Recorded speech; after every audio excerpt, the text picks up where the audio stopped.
Hello and welcome back to my channel, Cindy on a Beautiful Day. And on this beautiful day, we are going to be making sticky buns. It's going to have peanut butter, banana, and bacon. It's a nod to Elvis Presley.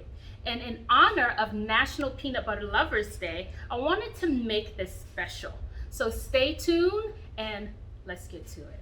But of course, we start by gathering and measuring our ingredients. Then we move on to blooming our yeast, which is important because it has to sit for about 7 minutes. I used milk, but you can use water for a quicker result. While our yeast is blooming, let's mix our dry ingredients.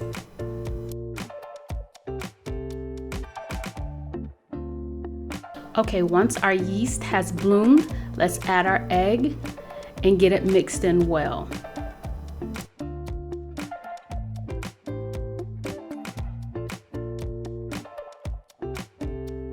Now it's time to bring everybody together in the party in the mixing bowl. With our hook attachment, we are going to mix and knead the dough for 8 minutes until it turns into a firm ball and is all incorporated.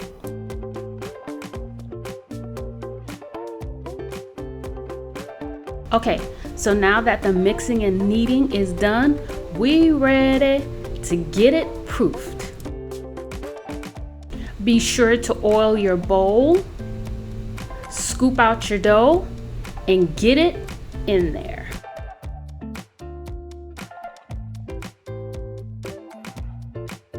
To get the right environment for the yeast to eat and the dough to grow, cover it in plastic wrap. Now, if you're in the same boat as me and you don't have a proofer, spray your oven and put a cup of hot water in there along with your dough. Dough should be proofed for an hour. And while we wait, let's get our topping and our filling ready. First, let's start with the bacon. Cook it and get it chopped.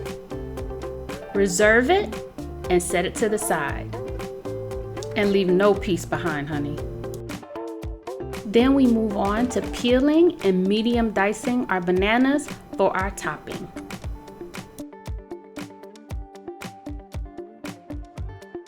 Gather up your banana pieces and have them on standby until ready for use. It's time for the yummy filling. Blitz your peanut butter in the microwave for 30 seconds to soften it up.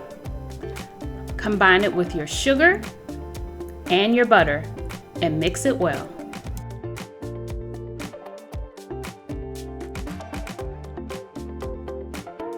Adding cinnamon to your filling is optional, but I couldn't pass it up because it's so good. Next, we prepare our pans for the caramel sauce that sets off the whole operation. Now that our pans are prepared, let's gather our ingredients for the caramel sauce. Get your brown sugar in the pot, your corn syrup, and your butter. Keep your vanilla, rum, and salt close by because they go in near the end of the cooking process. On the stove, put your caramel on medium-high heat and mix until the sugar is melted and it starts to bubble. Once you've reached that point, turn the burner off and add your remaining ingredients, your rum, your vanilla, and your salt. Transfer your caramel back to your counter and grab those prepared pans and pour the caramel in evenly to both pans, or a single pan if you're using one. Reach out and grab that bowl of bananas and put it in an even layer right atop the caramel. After that's done, set the pans aside. Let's punch out our dough and flatten it.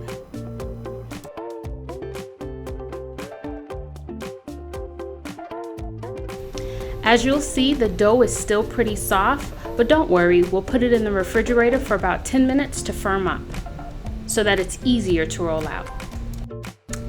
After that time is done, prepare your countertop with flour. Pull out your dough and try to square it as best as you can for even rolling. Roll your dough out to 10 inches by 16 inches. Remember that filling that was on standby?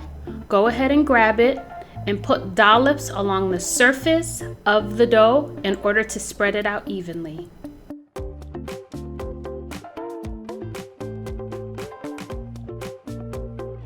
Now it's time to tuck, and roll.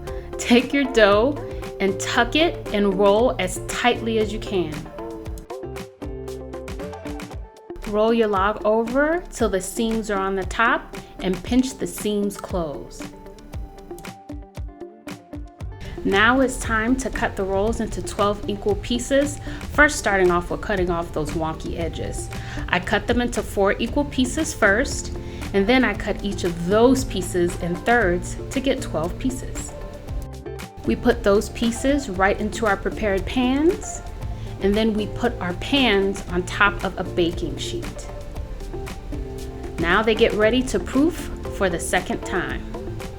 Your rolls will need 60 to 90 minutes to proof, and if you're using the oven like me, take them from the oven when they double in size, preheat the oven to 375, and bake for 30 minutes. After your rolls have cooked for 30 minutes, using another baking sheet, carefully flip them, unmold them, and put them back in the oven on broil so that the top can cook evenly. That should take about 10 minutes.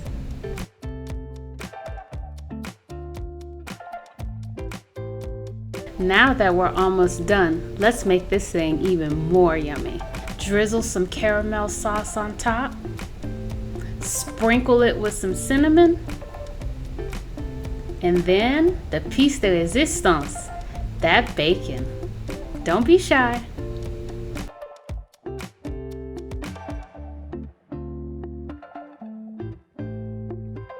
Now after all of that hard work, pull up a chair and get to munching. Enjoy!